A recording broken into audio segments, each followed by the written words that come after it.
mwongeye kwirirwa mwe mwese mukunda kandi mukarakurikirana amakuru n'ibiganiro tubagezaho umunsi kundi twizere ko muri amahoro. Ndabasabye kugira ngo munyemerere twihute dukomoze kubirebana n'ibivugwa ku buzima bw'umukuru w'igihugu cy'u Rwanda.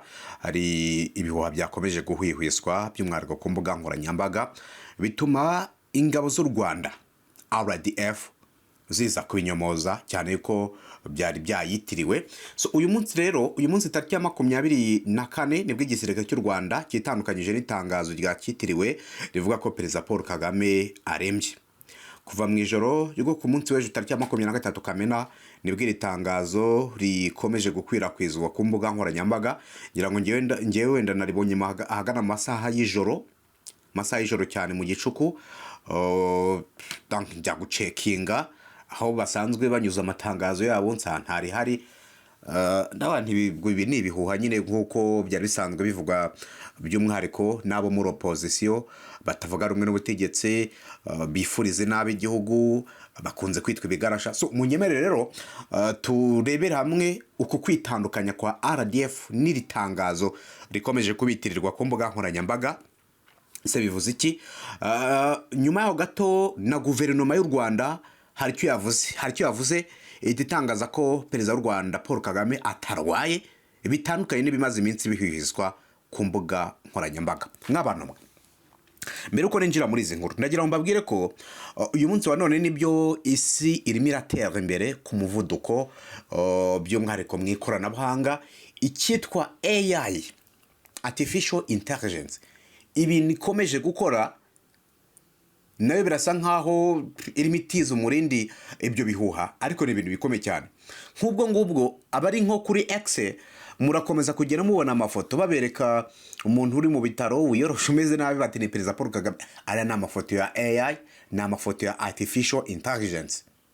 Baraza rwose bakayishyiramo bakayigeneratinga bakayikora ukaba wagira ngo newe bikaba byatuma n'ubundi mu by'ukuri wisanga waguye muri bwa buyobe bw'abantu batifuriza neza umukuru w'igihugu cyacu, bw'abantu batifuza cyangwa se bagakora ibyo batekereza ko byaba byo ariko bitari byo. So ngira ngo rero nuko nguko bimeze. Mbere ko rero ninjira mu byatangajwe na guverinoma y'u Rwanda kuko niyo yaje yeruye irabihakana ndetse nemeza ko umukuru w'igihugu atarwaye. Ariko nkibaza nti umuntu iyo arimo avuga ati hashize ibyumweru 2 tutabona umukuru w'igihugu, urashaka kumubona ngo bigende biti?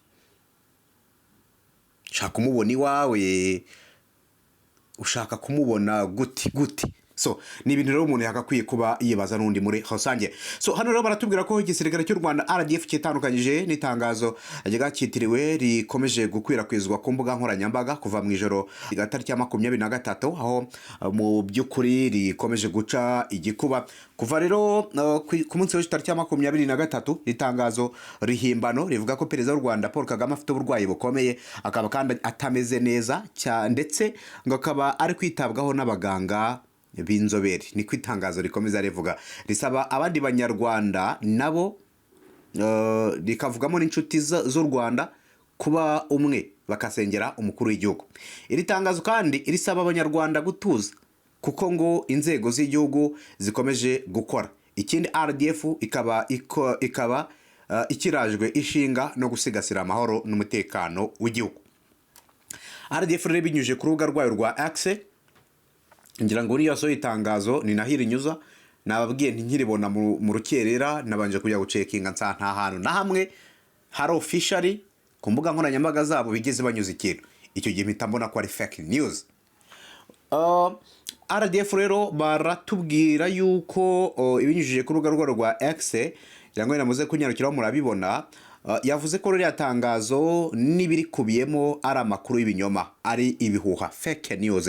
Igisirikare cy'u Rwanda rero cyamaganye ibi bihuha mu gihe ibinyoma byo ko Perezida w'u Rwanda Paul Kagame yabarwaye ibyo bimaze iminsi bikwirakwizwa ku mbuga nkoranyambaga nabo bigaragara ko batavuga rumwe n'ubutegetsi bw'u Rwanda cyangwa se abakunze kutangaza inkuru zifuriza inabi igihugu. Muzakunda kubabona biyita ngo nabo muri opposition, ariko ntekereza yuko ibyo batangaza ubundi umuntu muzima wo muri opposition ntago yakabaye ari byo atangaza. Ngira ngo rero ibyo byatangajwe n'igisirikare cy'u Rwanda. Ku rundi ruhande guverinoma y'u Rwanda nayo yatangaje ko Perezida Paul Kagame atarwaye, bitandukanye n'ibimaze iminsi bihwihwiswa ku mbuga nkoranyambaga. Kuva rero mu byumweru bishize abiganjemo abatavuga rumwe n'ubutegetsi bw'u Rwanda, by'umwihariko bamwe mu banyekongo, abarundi, ku mbuga nkoranyambaga nta kindi bari gukwirakwiza ni inkuru zo ku mukuru w'igihugu cy'u Rwanda yabarwaye, ndetse hari n'abamubika, n'abanyuzamo bakamubika rwose. Abakwirakwiza rero bene izo nkuru bashimangira ko Perezida Paul Kagame arwaye, akaba ari Frankfurt, ni mu gihugu cy'Ubudage. Bavuga ko ngo amaze ibyumweru hafi 3 atagaragara mu ruhame, yewe bakanagaragaza yuko aheruka kugaragara ku itariki ya 6 Kamena ubwo yakiraga mu biro bye abanyeshuri baturutse mu kigo bita Hope Haven Christian School, ni itsinda ryaturutseyo, ndetse banatubwira yuko iri tsinda ryari rirangajwe imbere n'uwitwa Harani Susani, ni n'umuyobozi w'iri shuri. Ibi rero bitandukanye n'ibikomeje gutangazwa ku buzima bwe, ku buzima bw'umukuru w'igihugu. Bivuga ko guverinoma itari yagikagize ikitangaza. So uyu munsi rero hari icyo yatangaje, ivuga ko Perezida w'u Rwanda Paul Kagame ameze neza, ko ahubwo kuba amaze igihe atagaragara mu ruhame byatewe no kuba byarabaye afashe akaruhuko. Ngaye nguko rero nuko babitangaje. Umuvugizi wa guverinoma Yorane Makoro yabwiye Tarifa ko iby'uko ubuzima bw'umukuru w'igihugu butifashe neza nta shingiro bifite, asaba abanyarwanda kuba batuza. Ati nyamuneka ntimutwarwe n'ayo makuru atariyo yuje urwango ari gukwirakwiza. Nta kintu cyo gutinya cyangwa se cyo kugira impungenge gihari. Makoro yunzemo ko hari ibisanzwe kuba Perezida Perezida atagaragara mu ruhame, by'umwihariko nyuma y'uko akazi kenshi gashobora kuba kenshi, by'umwihariko ku rwego mpuzamahanga akaba yafata akaruhuko. Ati nawe ni umuntu, ikindi nk'undi wese afata igihe akaruhuka, nta kidasanzwe cyangwa se icyo gutinya gihari.